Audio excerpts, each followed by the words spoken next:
আজ আমরা কোরআনে কারীম থেকে আল্লাহর অপছন্দনীয় মানুষগুলো কারা তাদের ব্যাপারে জানবো। এবং আজকের এই মাহফিলে যদি আমাদের কারোর মধ্যে সেই গুণটি থাকে, সেই দোষটি থাকে, সেই বদভ্যাসটি থাকে যেটার কারণে আল্লাহর অপছন্দনীয় মানুষের তালিকায়, আল্লাহর অপ্রিয় মানুষের তালিকায় আমার নাম চলে গেছে, তাহলে সেক্ষেত্রে আমরা দ্রুততার সাথে এই মাহফিলে বসেই তওবায়ে নাসুহা করে, খাঁটি অন্তরে তওবা করে এখান থেকে আমরা যাব যে ওই বদভ্যাসটা ত্যাগ করে আল্লাহর প্রিয় পাত্র হওয়ার চেষ্টা করব। ঠিক আছে তো ইনশাআল্লাহ? তাহলে আমরা কোরআনের আয়াত থেকে আপনাদেরকে জানাবো যে আল্লাহ অমুককে অপছন্দ করেন।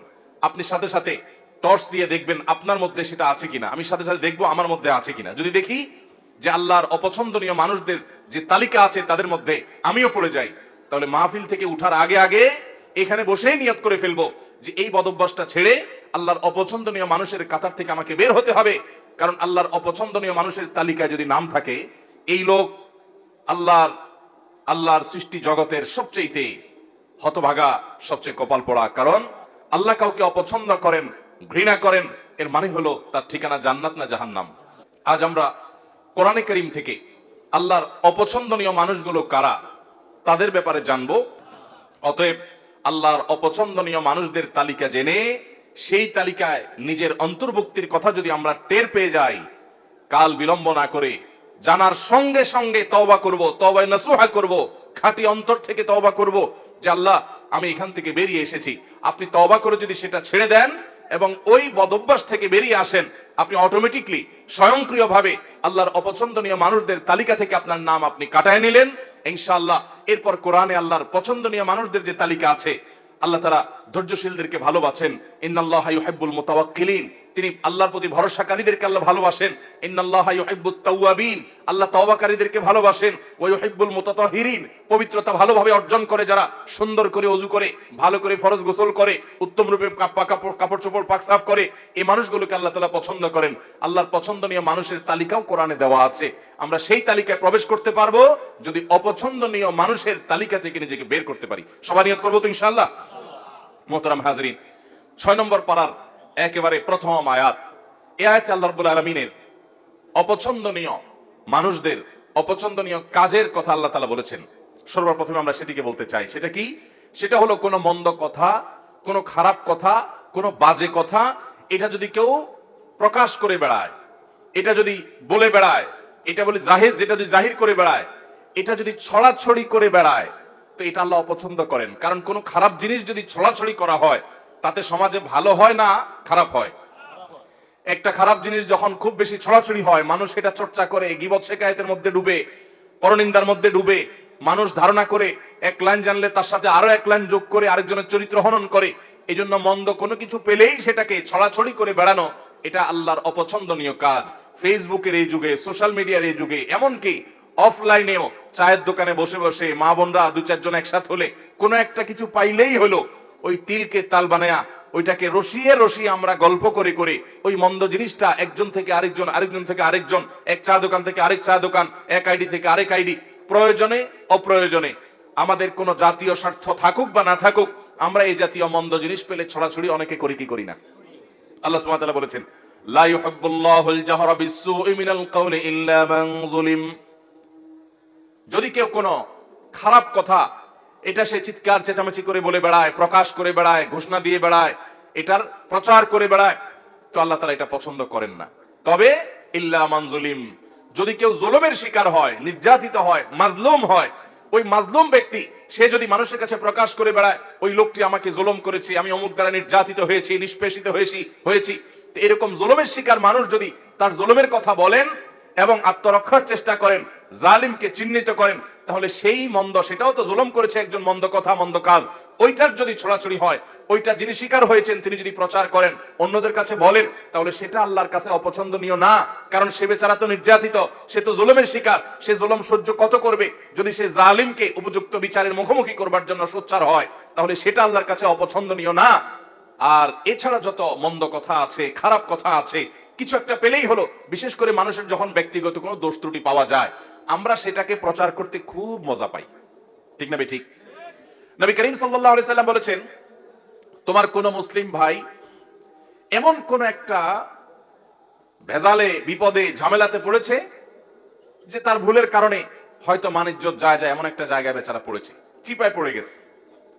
এই সময় সে চায় সবাই তাকে যেন সহযোগিতা করে, সাহায্য করে, তার এই দোষটা নিয়ে যেন খুব বেশি বাড়াবাড়ি চর্চা করা করে যেন না হয়, সেটা চায়। ওই সময় যদি কোনো আল্লাহর বান্দা দাঁড়িয়ে ওই ব্যক্তির ইজ্জতকে বাঁচাবার চেষ্টা করে, যে ভুলে হয়ে গেছে, অথবা এরকম জটিল কিছু না, বেচারাকে একটু তার সম্মানটাকে রক্ষা করার চেষ্টা করে, তাহলে সেক্ষেত্রে যে এই উদ্যোগ নিল একজনের ইজ্জতকে বাঁচাবার জন্য, এই বেচারাও, এই লোকটাও তার জীবনে কখনো যদি এরকম বিপদে পড়ে, তাহলে আল্লাহ সুবহানাহু ওয়া তাআলা তার ইজ্জতকে এইভাবে রক্ষা করবেন।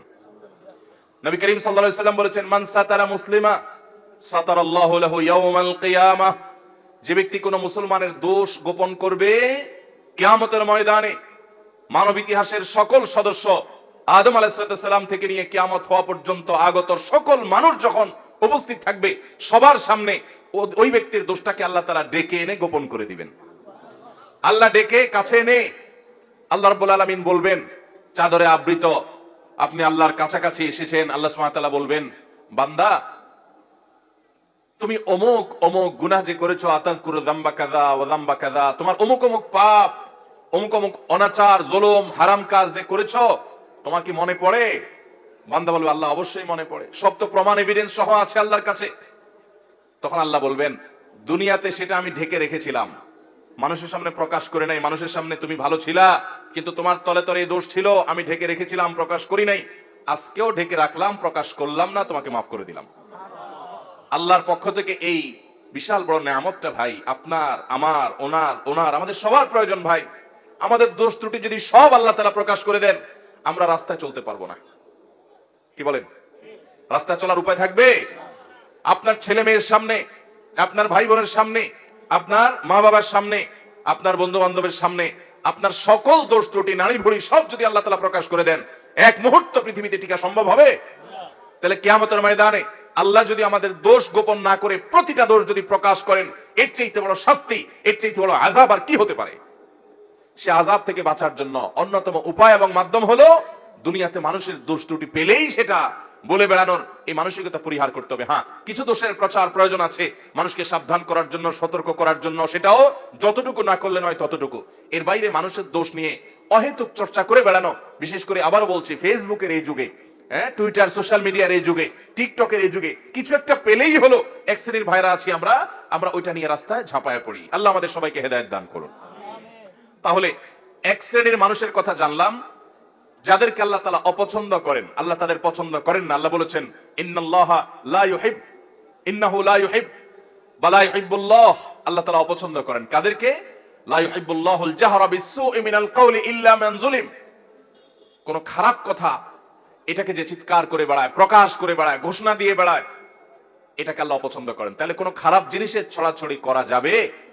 করা যাবে না। আল্লাহ আমাদেরকে এই হারাম কাজ থেকে, এই নাজায়েজ কাজ থেকে, এই গুনাহের কাজ থেকে বেঁচে থাকার তৌফিক দান করুন। যেই গুনাহ যত ভয়াবহ, শয়তান ওইটা আমাদের কাছে তত মজাদার করে দেয়। তাহলে একটা জানলাম আমরা, খারাপ জিনিসের ছড়াছড়ি, খারাপ কথা, খারাপ বিষয়, খারাপ ঘটনা, এগুলার অপ্রয়োজনীয় বিশেষ কোনো স্বার্থ বা যৌক্তিক কারণ ছাড়া ওইটার ছড়াছড়ি আল্লাহ তাআলা পছন্দ করেন না। এক নাম্বার 2, সীমা লঙ্ঘনকারীকে আল্লাহ তাআলা পছন্দ করেন না। আল্লাহ বলেছেন, ইন্নাল্লাহা লা ইউহিব্বুল মুতাদিন। আল্লাহ তাআলা সীমা লঙ্ঘনকারীকে পছন্দ করেন না। ভাইরা আমার, সীমা লঙ্ঘনকারী কারা? সীমা লঙ্ঘনকারী হলো ওই ব্যক্তিরা যাদের জন্য আল্লাহ তাআলা সীমানা ঠিক করে দিয়েছেন, সেই সীমানা ক্রস করে চলে যায়। আপনি দেখা দিতে পারবেন অমুক অমুক অমুক অমুক নারীর সাথে, যাদের সাথে আপনার রক্তের সম্পর্ক আছে, নিজের স্ত্রী ছাড়া তাদের সাথে আপনি দেখা দিতে পারবেন। এছাড়া আপনার যাদের সাথে দেখা দেওয়া জায়েজ, মাহরাম, তাদের সাথে আপনি দেখা দিতে পারবেন। এটা আল্লাহর সীমানা। এর বাইরে বাকিদের সাথে দেখা দেওয়া যাবে যাবে না। এটা হলো আল্লাহর সীমানা। এখন যদি সেই সীমানা ক্রস করে আপনি যেই কোনো নারীর ছবি পেলেন, ভিডিও পেলেন, ফুটেজ পেলেন, ফেসবুকে পেলেন, পেপারে পেলেন, ম্যাগাজিনে পেলেন, যেখানে পেলেন, রাস্তাঘাটে পেলেন, আপনি চান্সে তাকে দেখে নিলেন, মনে মনে হারাম স্বাদ আস্বাদন করলেন, জল্পনা কল্পনা করলেন, তাহলে আল্লাহ যে সীমানা দিয়েছেন সেই সীমানাটা আমরা ক্রস করলাম কি করলাম না? আল্লাহ যাদের সম্পর্কে, যাদের সাথে দেখা দেওয়াকে জায়েজ করেছেন, তাদের গন্ডি ওভারটেক করে যাদের সাথে দেখা দেওয়ার অনুমতি আল্লাহ দেন নাই, আপনি সেখানেও গিয়ে দেখেছেন, তাহলে সীমানা ক্রস করছেন কি করেন নাই? এটা হলো সীমা লঙ্ঘন। সীমা লঙ্ঘনের আরো বহু দিক আছে। তাহলে আল্লাহ যেগুলোকে হারাম করেছেন সেগুলোতে লিপ্ত হলে সেটা হলো সীমা লঙ্ঘন। আমাদের সমাজে কিয়ামতের আগে আরো কত কিছু দেখা যাবে ভাইরা। যারা সীমা লঙ্ঘন করে তারা বরং উল্টা যারা সীমা লঙ্ঘন করে না তাদেরকে সীমা লঙ্ঘনের কথা অনেক সময় বলে। যেমন আপনি পাবলিক পরিবহনে যাচ্ছেন, একজন যুবক বা দুজন যুবক একসাথে যাচ্ছে, ঝাঁকানাকা গান ফুল ভলিউমে মোবাইলে বাজায় দিয়ে নাচতে নাচতে যাচ্ছে। আপনি যদি বলেন যে ভাই রে বাবা রে এত জোরে গানের আওয়াজ দিয়ে রাখছো, আমার তো অসুবিধা হয় বা আমি গান শুনতে চাই না, তোমরা হয় হেডফোন দিয়ে শুনো আর না হলে বন্ধ করো, আশপাশে মানুষের ডিস্টার্ব করিও না। আল্লাহ এটাকে হারাম করেছেন, তুমি মুসলমানের সন্তান না, তাহলে তুমি এটা শুনিও না। এটা বলার পর দেখবেন অনেক যুবক আছে বলবে যে হুজুর বেশি বাড়াবাড়ি করা ভালো না, আল্লাহ সীমা লঙ্ঘনকারীরা অপছন্দ করেন, দেখবেন তখন ওয়াজ শুনাই দিবে। আছে না না এরকম লোক? আপনি হারাম কাজ থেকে যখন নিষেধ করবেন তখন বলবে হুজুররা বেশি বাড়াবাড়ি করে। তো যে ব্যক্তি আল্লাহর সীমানা ক্রস করে চলে গেল, বাড়াবাড়ি তো সে করলো, যে নিষেধ করলো সে তো বরং আল্লাহর সীমানা ক্রস করতে নিষেধ করেছে, সে তো বরং সীমার মধ্যে থাকতে চাচ্ছে। অতএব সীমা লঙ্ঘন করা যাবে না, আল্লাহর সীমার মধ্যে থাকতে হবে। ঠিক একইভাবে আল্লাহ যা হালাল করেছেন সেটাও অনেকে হারাম করে, আল্লাহ যা বলেন নাই নিজে থেকে সেটাও অনেকে বলে, এগুলো সবগুলো সীমা লঙ্ঘনের শামিল। তাহলে দ্বিতীয় প্রকার মানুষ যাদেরকে আল্লাহ অপছন্দ করেন তারা হলো সীমা লঙ্ঘনকারী। আল্লাহ আমাদেরকে সকল প্রকার সীমা লঙ্ঘন থেকে, আল্লাহর হদ এবং সীমানাকে অতিক্রম করা থেকে আল্লাহ তাআলা আমাদেরকে বেঁচে থাকার তৌফিক দান করুন। তাহলে আল্লাহর কোন সীমানা লঙ্ঘন করব না। নাম্বার 3, যারা খেয়ানত করে, আমানত দিলে আমানত রক্ষা করে না, আমানত নষ্ট করে, পাপিষ্ঠ খারাপ মানুষ, গুনাহ করে বেড়ায়, নাজায়েজ কাজ করে বেড়ায়, কোনো ভয় নাই তার অন্তরে, এই মানুষগুলোকেও আল্লাহ তাআলা পছন্দ করেন না। কোরআনে কারীমে আল্লাহ রাব্বুল আলামিন তাদের সম্পর্কে বলেছেন ইয়ামহাকুল্লাহুর রিবা ওয়া ইউরবিস সাদাকাত, আল্লাহ তাআলা রিবা এটাকে ধ্বংস করবেন, সুদকে ধ্বংস করেন, আর সাদাকাতকে আল্লাহ রাব্বুল আলামিন বাড়িয়ে দেন। ওয়াল্লাহু লা ইউহিব্বু কুল্লা কাফফারিন আযীম, আর সকল আল্লাহ তাআলা অবিশ্বাসীকে, কাফিরকে, বেঈমানকে, আল্লাহর প্রতি যাদের ঈমান নাই তাদেরকে, এবং পাপিষ্ঠ খারাপ মানুষকে আল্লাহ তাআলা অপছন্দ করেন, তাদেরকে আল্লাহ তাআলা পছন্দ করেন না। আল্লাহ তাআলা আরো বলেছেন ইন্নাল্লাহা লা ইউহিব্বু মান কানা খাওয়ানান আযীমা, যারা খেয়ানতকারী, কথায় কথায় খেয়ানত করে মানুষের সাথে, এবং পাপিষ্ঠ অপরাধ করে, কথায় কথায় নাজায়েজ কাজ করে, আল্লাহর ভয় নেই, তার দিল কাঁপে না, এই মানুষগুলোকে আল্লাহ তাআলা অপছন্দ করেন। খেয়ানতকারী আমরা অনেকেই আছি, এমনকি অনেকে আছেন 5 ওয়াক্ত নামাজ পড়েন আবার খেয়ানতকারী। কিভাবে? আপনার কাছে কেউ কোনো টাকা পয়সা রেখেছে, আপনি সেটা ভেঙে ফেলেছেন, এবার যখন যিনি জমা রেখেছেন চেয়েছেন দিচ্ছি দেব করে টালবাহানা করছেন, এই যে আমানত রাখার পরে টাকাটা ভেঙে ফেলেছেন, এটার নাম খেয়ানত। এটার নাম কি? এরকম বহু প্রকারের খেয়ানত আছে। আপনার প্রতিবেশী মেয়ে, তাদের প্রতি আপনি চোখ চুরি করে, আপনি বাঁকা করে তাদের দিকে তাকালেন, তাদের সৌন্দর্য অবলোকন করলেন, চালাকি করে করে দেখলেন, আপনি খেয়ানত করলেন। তিরমিজির হাদিসে আসছে নবী করিম সাল্লাল্লাহু আলাইহি ওয়াসাল্লাম বলেছেন ইযা হাদাসা আর-রাজুলু ফালতাফাতা ফাহিয়া আমানা, কেউ আপনার সাথে কথা বললো, কথা বলার পর আরেক দিক ফিরলো, তাহলে আপনার কাছে বলার পর যদি সে বলে ভাই কথাটা কাউকে বলা যাবে না, তাহলে এই কথাটাও আমানত। এই কথাটাও কি? আমানত। আপনি যদি এটা আরেকজনের কাছে বলে বেড়ান তাহলে খেয়ানত হলো, সেটা আমানতের কি হলো? এরকম আমানতের খেয়ানত আমরা অনেকে করি, কি করি না? ইমানদার কখনো খেয়ানতকারী হতে পারে না। ইমানদার এরকম বিশ্বাসযোগ্য হবে যে পৃথিবী চলে যাবে, ইমানদারের সততা আদর্শ টলতে পারে না। আজ গোটা দেশে, গোটা দুনিয়াতে এত মুসলমান, কিন্তু বিশ্বস্ত মুসলমান পাওয়া যায়? ভাইরা আমার, আমরা যে নবীর উম্মত, আমরা কি জানি আমাদের প্রিয় নবী সাল্লাল্লাহু আলাইহি ওয়াসাল্লাম কত বিশ্বস্ত ছিলেন? তিনি নবী হওয়ার আগে মক্কাবাসীর কাছে আলামিন হয়েছেন। কি হয়েছেন? উনি আগে আলামিন হয়েছেন, তারপর কি হয়েছেন? নবী এবং রাসূল হয়েছেন। কিরকম আল আমিন, কি পরিমাণ বিশ্বস্ত ছিলেন? শুধু একটা ঘটনা বলি। উনি যখন মক্কা থেকে মদিনায় হিজরত করতে চলে যাবেন, এই হিজরতের সফরটা কি তার খুব আরামের, খুব আনন্দের, আনন্দ ভ্রমণ টাইপ কিছু ছিল?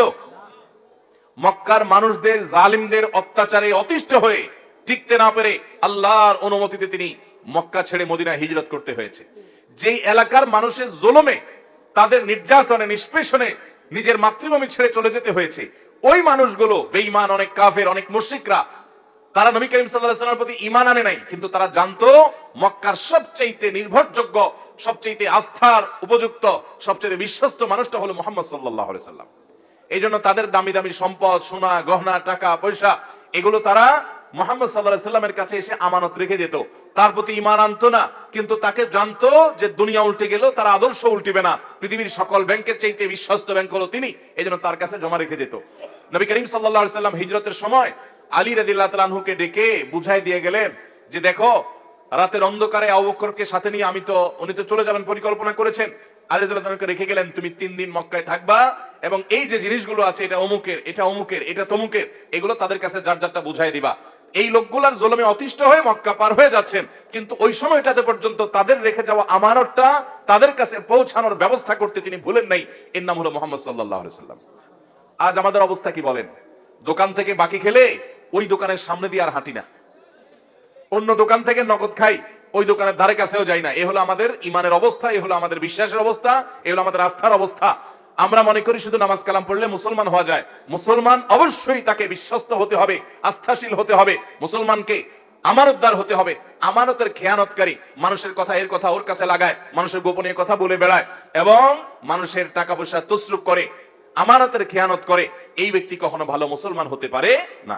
এই জন্য ভাইরা আমার, তৃতীয়ত আল্লাহর কাছে অপ্রিয় ব্যক্তি হলো আমানতের খেয়ানতকারী ব্যক্তি এবং যত প্রকার পাপাচার আছে এগুলোতে লিপ্ত ব্যক্তি। 4 নম্বর, জালিম, অত্যাচারী, অবিচারী। আল্লাহ তাআলা তাদের সম্পর্কে বলেছেন, ইন্নাহু লা ইউহিব্বুজ জালিমিন, নিশ্চয় আল্লাহ রাব্বুল আলামিন জালিমদেরকে কখনো পছন্দ করেন না। অনেক লোক আছে দেখবেন, নামাজ পড়ে, রোজা রাখে, হজ করে, দান সাদাকা করে, ওয়াজ নসিহত করে, ওয়াজ নসিহত শুনে, কোরআন তেলাওয়াত করে, তাসবিহ তাহলিল করে। অনেক মহিলারা, মা বোনরা আছেন, তারা পর্দা পুশিদাও করে, কিন্তু আবার অন্যের প্রতি জুলুমও করে। আছে না নাই? শাশুড়ি তসবিহ হাত থেকে নামে না, কিন্তু ছেলের বউর উপর অত্যাচার করে। আছে না নাই? নিজের মেয়েটার শরীরটাতে তাও দেয়, আর আরেকজনের মেয়েকে পুত্রবধূ করে আনছে, তাকে খাটাতে খাটাতে পাগল বানায় ফেলায়। আছে না নাই? নিজের মেয়েটার কোনো দোষ চোখে পড়ে না, কিন্তু পরের মেয়েটার শুধু দোষ না, গুণটাও দোষের মতো দেখে। আছে না নাই?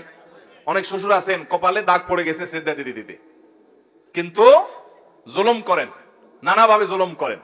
জমিতে যখন তিনি চাষাবাদ করতে যান, আরেকজনের আইল ঠেলেন, জমি বাড়ান। আছে না নাই? ভাইরা আমার, অনেক ভাইরা আছি আমরা, দুর্বল পেলে, গরিব মানুষ পেলে তাদের উপরে চড়াও হই, তাদের উপরে অত্যাচার করি, তাদের হক নষ্ট করি, তাদের উপরে জুলুম করি। মনে রাখবেন, জুলুম এত ভয়াবহ অপরাধ, এত ভয়াবহ অপরাধ, কিয়ামতের ময়দানে কোন চতুষ্পদ জন্তু, তারা কি আমাদের মতো তাদের আমলের কোন হিসাব নিকাশ হবে? গরু, ছাগল, হাঁস, মুরগি, যত রকমের আল্লাহর সৃষ্টি আছে, মানুষ ছাড়া, জিন ছাড়া, তাদের কোনো হিসাব নিকাশ হবে?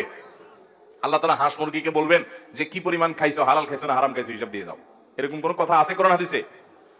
হাঁস মুরগি যদি আরেকজনের ঘরে যায়া তার প্লেট থেকে ভাত খেয়ে চলে আসে, কিয়ামতের ময়দানে আল্লাহ তাদেরকে জাহান্নামের শাস্তি দিবেন, এমন কোন কথা আছে? কারণ তাদের এইসব হিসাব নিকাশ নাই, এগুলো হবে মানুষের। কিন্তু ভাইরা আমার, জুলুম এরকম একটা অপরাধ, এরকম একটা গুনাহ, জীবজন্তু, পশু পাখিরাও যদি একজন আরেকজনের প্রতি জুলুম করে, কিয়ামতের ময়দানে শুধু ওই একটা অপরাধের বিচার তাদের হবে।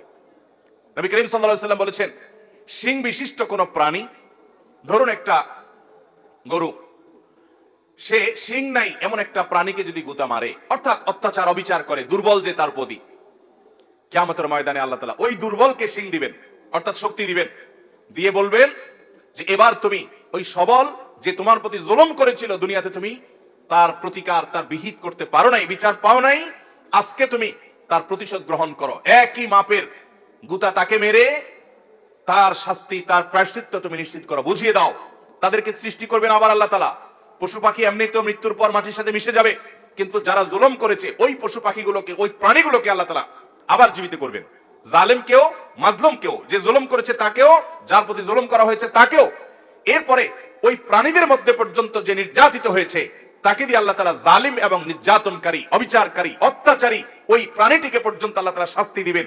এরপরে বলবেন, কোন তোরাবা, যাও তোমরা মাটি হয়ে যাও। এবার মাটির সাথে তারা মিশে যাবে, তাদের না জান্নাত আছে না জাহান্নাম আছে। ভাইরা আমার, জুলুম এত ভয়াবহ অপরাধ, এত ডেঞ্জারাস বিষয় যে আল্লাহ সুবহানাহু ওয়া তাআলা পশু পাখিদের কোনো হালাল হারামের বাজ বিচার করবেন না, তাদের অন্য কোনো বিষয়ের কোনো হিসাব নিকাশ নেবেন না। কিন্তু তারাও যদি জুলুম করে, আল্লাহ রাব্বুল আলামিন এইভাবে পাকড়াও করবেন। তাহলে মানুষ হয়ে যদি আপনি কারোর প্রতি জুলুম করেন, কারোর প্রতি অবিচার করেন, কারোর প্রতি অত্যাচার করেন, আপনি নিশ্চিত থাকেন, আপনি যত ইবাদত বন্দেগী করেন, আপনি যত তাসবিহ তাহলিল করেন, আপনি যত ওয়াজ মাহফিল শুনেন, আপনি যত লম্বা লম্বা কথা বলেন, আপনি যত নেক আমল করেন না কেন, জালিম এবং অত্যাচারীর অত্যাচার, অবিচারের বিচার হওয়া ছাড়া আল্লাহ তাআলা একটি কদম কিয়ামতের ময়দানের সামনে যেতে দিবেন না। ভাইরা আমার, নবী করিম সাল্লাল্লাহু আলাইহি সাল্লাম বলেছেন, সেদিন আসার আগে নিজেদের মধ্যকার দেনা পানা, কাউকে জুলুম করেছো, কাউকে গালি দিয়েছো, কারোর প্রতি অবিচার করেছো, এগুলোর বিচার, এগুলোর বিহিত, এগুলোর ক্ষমা চাওয়া, এগুলো সব ঝামেলা চুকায় নাও সেদিন আসার আগে, যেদিন কেউ কারোর কোনো উপকারে আসবে না, কেউ কাউকে ছাড় দিবে না। ভাইরা আমার, নবী করিম সাল্লাল্লাহু আলাইহি সাল্লাম সাহাবীদেরকে জিজ্ঞাসা করেছেন, আতাদরুনা মানিল মুফলিস, তোমরা কি জানো সবচেয়ে বড় ভিখারি কে? সাহাবীরা বললেন, আল মুফলিসু ফিনা মান লা দিনার লাহু ওয়া লা দিরহামা। হে আল্লাহর রাসূল, যার কোনো টাকাও নাই, পয়সাও নাই, আমরা জানি সেই সবচেয়ে ভিখারি, সেই সবচেয়ে হতভাগা। নবীজি সাল্লাল্লাহু আলাইহি সাল্লাম বলেছেন, সেই সবচেয়ে বড় হতভাগা না রে, আসল হতভাগা, এর চাইতে বড় হতভাগা হলো যে দুনিয়াতে অনেক নামাজ কালাম পড়েছে, অনেক কোরআন খতম করেছে, অনেক রোজা রেখেছে, অনেক দান সাদাকা করেছে, অনেক ওয়াজ মাহফিলে হাজির হয়েছে, অনেক ওয়াজ মাহফিল শুনেছে, অনেক ওয়াজ মাহফিলের ভলান্টিয়ারি করেছে, অনেক ওয়াজ মাহফিলে টাকা পয়সা দিয়েছে, অনেক অনেক ভালো কাজ করেছে, বাবা মার কথা শুনেছে, অনেক ভালো কাজ করেছে, কিন্তু সে কাউকে জুলুম করেছে, কেউ কাউকে গালি দিয়েছে, সে কাউকে ধাক্কা দিয়েছে, কারো হক মেরেছে, কারো টাকা মেরেছে, জুলুম করেছে। কিয়ামতের ময়দানে সকল পাওনাদার হাজির হবে, একজন একজন করে সবার পাওনার বিচার আল্লাহ করবেন। এবং ওই দিন তার তো আর টাকা পয়সা দেওয়ার মতো থাকবে না, ওই পশু পাখিদের মতো আল্লাহ তাআলা বলবে না তুমি একটা ধাক্কা দিয়ে দাও। আল্লাহ তাআলা তার নেকামল যেগুলো কষ্ট করে সে আনছে ওইগুলো পাওনাদারকে দিয়ে বুঝে বিদায় করবেন। এভাবে দিতে দিতে তার নেকামল শেষ হবে, পাওনাদার শেষ হবে না।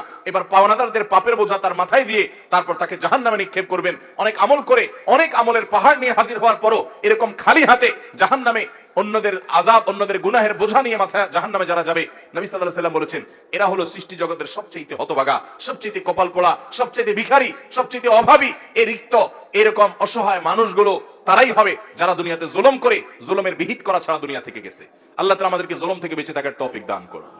আল্লাহ তাআলা হাদিসে কুদসিতে বলেছেন, ইন্নী হারামতু যুলমা আলা নাফসি, ও বান্দারা, আল্লাহ বলছেন যে আমি নিজের প্রতি নিজে জুলুমকে হারাম করে দিয়েছি। ওয়ামা রাব্বুকা বিযাল্লামিল লিল আবিদ, তোমাদের রব তার কোন বান্দার প্রতি কোন প্রকার জুলুম করবেন না, কোন প্রকার জুলুম করবেন না। আল্লাহ বলেছেন আমি নিজের প্রতি নিজে জুলুমকে হারাম করে দিয়েছি, অতএব তোমরাও একে অন্যের প্রতি খবরদার জুলুম করবে না। আমরা অনেকে আছি জুলুমকে কোনো বিষয় মনে করি না, কত জালিম, কত অত্যাচারী, কত মানুষের চোখের পানি ফেলছে, কত মানুষের কষ্টের কারণ হচ্ছে। বিশেষ করে আমার যুবক ভাইদেরকে বলতে চাই, সে সকল ভাইদেরকে, বোনদেরকে বলতে চাই যাদের গায়ে জোর আছে, যাদের শক্তি আছে, বল আছে, পাওয়ার আছে, ক্ষমতা আছে, দাপট আছে, টাকার জোর, ক্ষমতার জোর, কলমের জোর, হাই হ্যালোর জোর আছে, এই জোরের চোটে যার সাথে আপনার শত্রুতা আছে তার গোষ্ঠী উদ্ধার করলেন, তাকে দমন করলেন, তাকে মামলা দিলেন, তাকে হামলা দিলেন, তাকে জেল জুলুমের শিকার করলেন, তাকে নানাভাবে কষ্ট দিলেন, মনে করছেন আল্লাহ তাআলা দেখছেন না? মনে করছেন আল্লাহ তাআলা ভুলে যাবেন? আপনার রব লা ইয়াদিল্লু ওয়া লা ইয়ানসা, তিনি কোনো কিছু ভুলে যান না।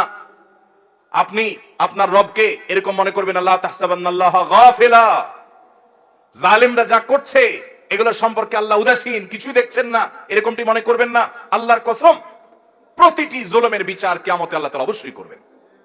ভাইরা আমার, কয়েকজন যুবক যখন একসাথে হয়, দুই যুবক একসাথে যখন রিকশা উঠে, রিকশাওয়ালা বেচারা একটু থেকে আধটু যদি করে, একটু বেশ কম করে, বাপের বয়সী হলেও যায় কলার ধরতে, কারণ দুই দোস্ত একসাথে আছে, কলেজে পড়ে, শরীরে একটা ভাব চলে আসে, ঠিক না ভাই? ঠিক।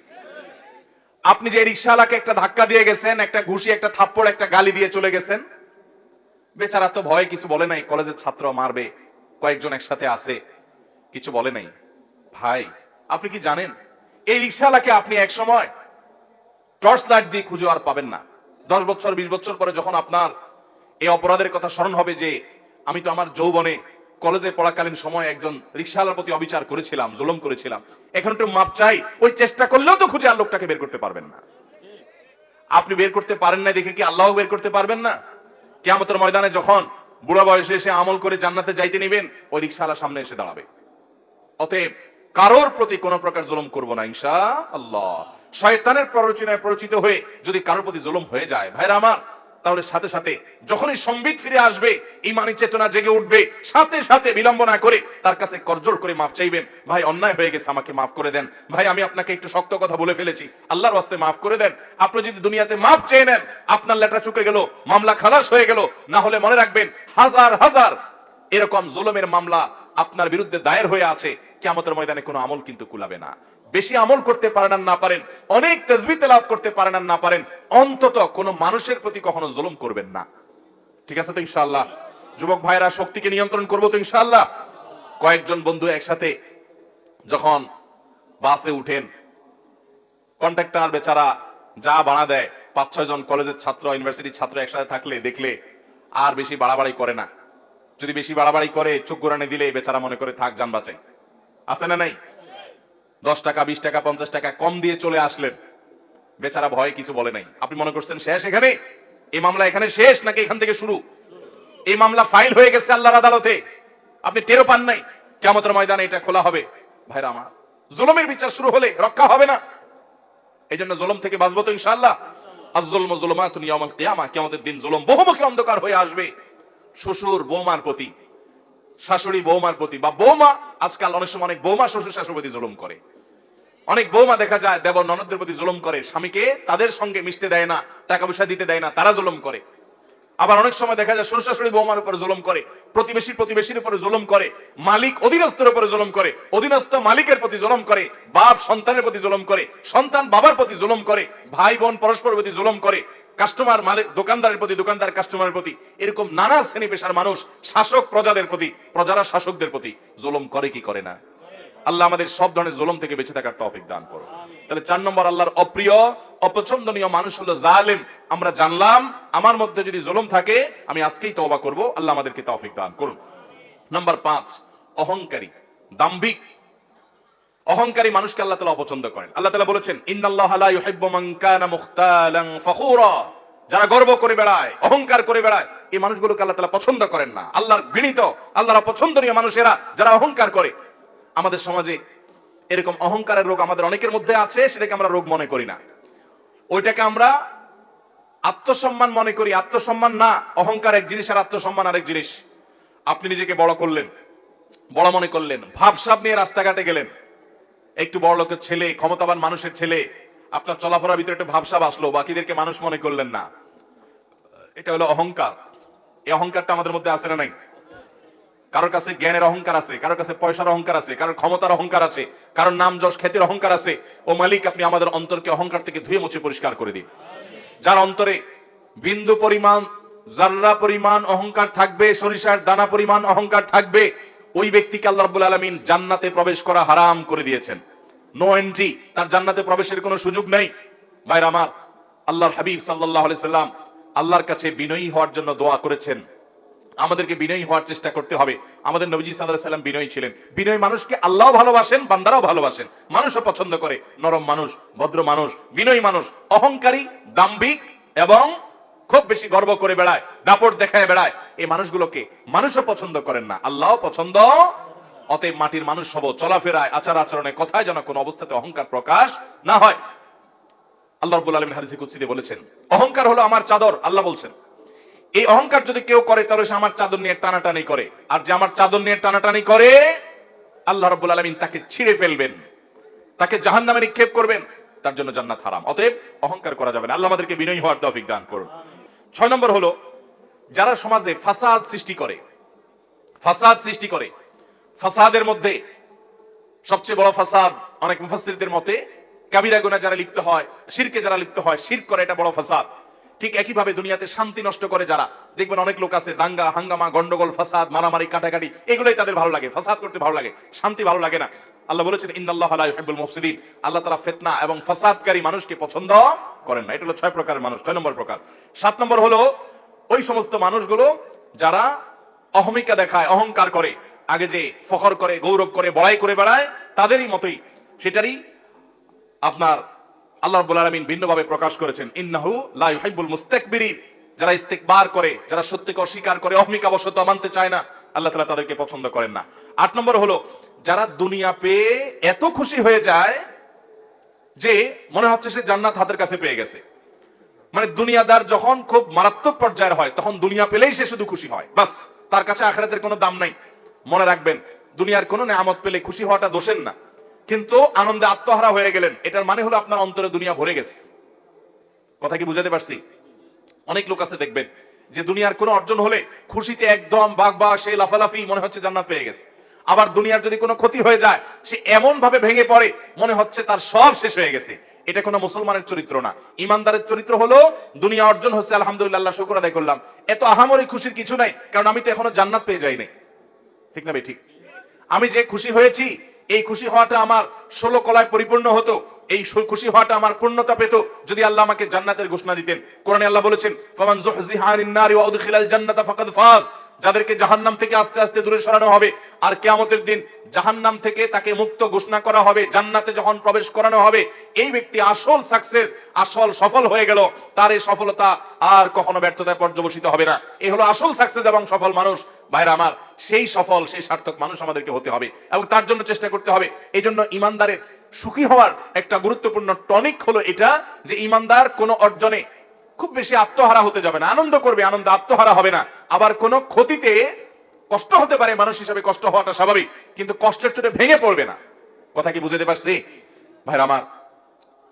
আমি যখন মাদ্রাসায় পড়ি, আজ থেকে অনেক বছর আগের কথা, সম্ভবত 2 যুগ 2.5 যুগের মতো হয়ে গেছে। আমি অনেক ছোট ছিলাম। আমার মনে আছে যে একবার ঈদের সময় শহর থেকে গ্রামের বাড়িতে যাব, তো বাসের টিকিট পাওয়া খুব টাফ। আমি একটা টিকিট পেয়ে গেছি ভালো বাসে। তো খুব লাফাতে লাফাতে, আমার আব্বার এক বন্ধু ছিলেন, খুব দিনদার, খুব আল্লাহ ভীরু, এখনো বেঁচে আছেন, আমার সেই চাচার কাছে এসে খুব আনন্দ জাহির করতে করতে, একটু বেশি আনন্দ করছিলাম, ছাত্র মানুষ, যে চাচা আমি তো টিকিট পেয়ে গেছি। তখন চাচা আমার এই অতিরিক্ত আনন্দ দেখে বললেন, বাবা তুমি মাদ্রাসায় পড়ো, তুমি আলেম হতে যাচ্ছ, তোমার এই অতিরিক্ত আনন্দটা আমার কাছে ভালো লাগে নাই বাবা। আমি বললাম, চাচা এটা কেমন কথা বললেন? আমি একটা টিকিট পাইছি, খুশির খবর, আপনার ভালো লাগে নাই মানে? তিনি আমাকে বলছেন, বাবা তুমি খুশির খবর পেয়েছ, এজন্য খুশি হয়েছ, আমিও খুশি। আমি বোঝাতে চাইছি যে একজন মুসলমান, সে দুনিয়ার কোনো অর্জনে এত পাগল পড়া হবে না, তার কাছে দুনিয়াটা এত গুরুত্বপূর্ণ কিছু না।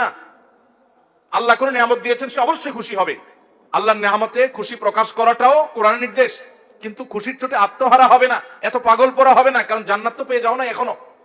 তুমি টিকিট পেয়েছো, যদি জান্নাত তোমার আল্লাহ তাআলা না দেন, আল্লাহ না করুন জাহান্নাম দেন, তাহলে তোমার এই খুশির 2 পয়সা কোনো দাম আছে? তো এত আত্মহারা হওয়া, এটা তোমার ইমানের সাথে যায় না বাবা। ঠিক একই ভাবে আমাদের সমাজে অনেক মানুষ আছি, আমরা একটু বিপদ আপদ হলে আমরা ভেঙে পড়ি, একদম স্যাড ব্যাড, মানে আমরা একেবারে মনে হয় যে আমি শেষ। ইমানদার মনে রাখবে, আমার যদি সব হারিয়ে যায়, সব হারিয়ে যায়, আর বিনিময়ে আল্লাহ তাআলা যদি আমার জন্য জান্নাতটা রাখেন, ব্যবসা লাভের না লসের? সব হারিয়ে গেল, একটা অ্যাক্সিডেন্টে আমার সম্পদ, টাকা পয়সা, ব্যবসা বাণিজ্য, আপনজন সব হারায় গেল, সবাই বেঈমানি করলো, সবাই দূরে সরাই দিল, আমার বিপদ আপদ হতে থাকলো, কোনোটা দূর, কোনো বিপদ সরলো না, কোনো অর্জন হলো না, সব দিক থেকে ক্ষতি হয়ে গেল। দুনিয়ার সব সম্পদ, সব ইজ্জত, সব চলে যাওয়ার বিনিময়ে যদি আল্লাহ বলেন, বান্দা তোমাকে আমি জান্নাতটা দিয়ে দিলাম, লাভ হলো না লস হলো? 50-60 বছরের কষ্টের বিনিময়ে যদি অনন্তকালের, অসীম কালের জন্য চির সুখের ঠিকানা আমার নিশ্চিত হয়ে যায়, তাহলে আমার লাভ হলো না লস হলো? এই জন্য ইমানদার কোনো দুঃখে, কোনো বেদনায় একেবারে ভেঙে পড়বে, এটা তার ইমানের সাথে যায় না, এটা বেঈমানের চরিত্র হতে পারে। ইমানদার সবর করবে, আর যে কোনো ভালো কাজে আল্লাহর শুকর আদায় করবে, খুশি হবে, কিন্তু আত্মহারা পাগল হবে না। এই জন্য আল্লাহ রাব্বুল আলামিন কোরআনে কারীমে বলেছেন, ইন্নাল্লাহা লা ইউহিব্বুল ফারিহিন, নিশ্চয়ই আল্লাহ রাব্বুল আলামিন কোন অতিরিক্ত আনন্দে আত্মহারা, কোন আনন্দে আত্মহারা, দুনিয়াবি কোন বিষয় পাওয়ার পরে করে পাগল পরা হয়ে যাওয়া, এই অতিরিক্ত দুনিয়া করা মানুষ, দুনিয়া খাই করা মানুষ, এই মানুষগুলোকে আল্লাহ পছন্দ করেন না। অতএব ভাইরা আমার, আমরা আল্লাহ রাব্বুল আলামিনের কাছে আমরা পানা চাইবো, আল্লাহ যেন আমাদেরকে এরকম দুনিয়ার মধ্যে ডুবায় না রাখেন। আজ যে পৃথিবীতে আমরা বসবাস করছি, ভোগবাদের দুনিয়া। কিসের দুনিয়া ভাই? ভোগবাদ। চতুর্দিকে দেখবেন শুধু ভোগের আহ্বান, যত বিজ্ঞাপনী, বিলবোর্ড, যত অ্যাডভার্টাইজ, যত আহ্বান, সব দেখবেন কিসের? ভোগের। দুনিয়াতে মস্ত বড় খাওয়া দাওয়ার ফুর্তি করো, আগামীকাল বাঁচবে কিনা বলতে পারো, ভোগ করো। আর ইসলাম বলে মানুষকে ভোগ নয়, প্রয়োজন যা তা অবশ্যই তুমি ভোগ করো, কিন্তু তোমার প্রয়োজনের বেশি ভোগ করবে না, বরং ত্যাগ করতে শিখো।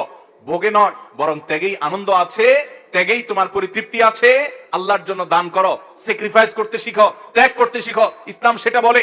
ভোগ পশু পাখিও করে, ত্যাগ এটা সবাই করতে পারে না। আল্লাহ আমাদেরকে ত্যাগী মানুষ হওয়ার তৌফিক দান করুন। ভাইরা আমার, তাহলে আমরা 8 নম্বরের, যাদেরকে আল্লাহ তাআলা অপছন্দ করেন তাদের কথা জানলাম। সেই মানুষগুলো হলো দুনিয়ায় যারা আত্মহারা হয়ে যায়। আত্মহারা হয়ে যাওয়া এটা এখন কমন একটা বিষয় হয়ে গেছে। নামাজ কালাম পড়ি, ওয়াজও শুনি, সবই ঠিক আছে, কিন্তু পয়সা ছাড়া আর কিছু বুঝি না। পয়সা ছাড়া, দুনিয়া ছাড়া আর কিছু বুঝি না। দুনিয়া আমাদের লাগবে দুনিয়া চলতে হলে। নৌকার মতো, নৌকা যখন পানি দিয়ে চলে, নৌকা তো পানি দিয়েই চলে নাকি? পানি দিয়ে নৌকা চলে, পানি ছাড়া নৌকা চলবে? দুনিয়া ছাড়া আমরাও এরকম দুনিয়াতে চলতে পারবো?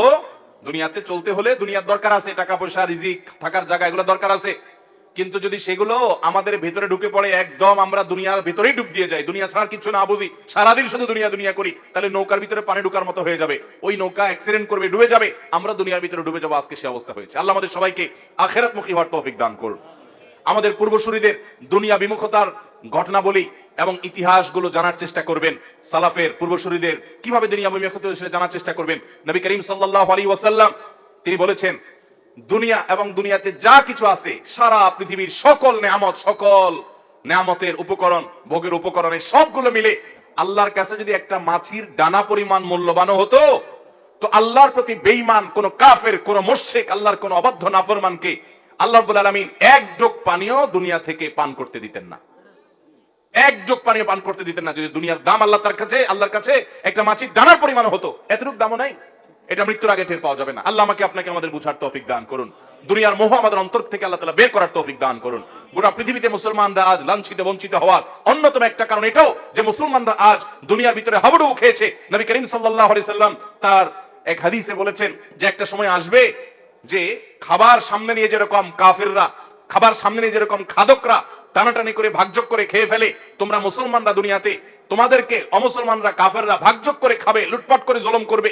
কাশ্মীরের লোকদেরকে জুলুম করবে এক গ্রুপ, ইরাকের মুসলমানদেরকে জুলুম করবে আরেক গ্রুপ, ফিলিস্তিনের মুসলমানদেরকে জুলুম করবে আরেক গ্রুপ, এক এক দেশের মুসলমানদেরকে জুলুম করার জন্য এক এক গ্রুপ ভাগযোগ করে নিবে। খাদকরা খাবার যেরকম টেনে ছিঁড়ে একজন আরেকজনে এক একটা নিয়ে আরেকজনকে আরেকটা দিয়ে তারা এরকম খায়, ঝাঁপায় পড়ে, তোমাদের উপর এরকম ঝাঁপায় পড়বে।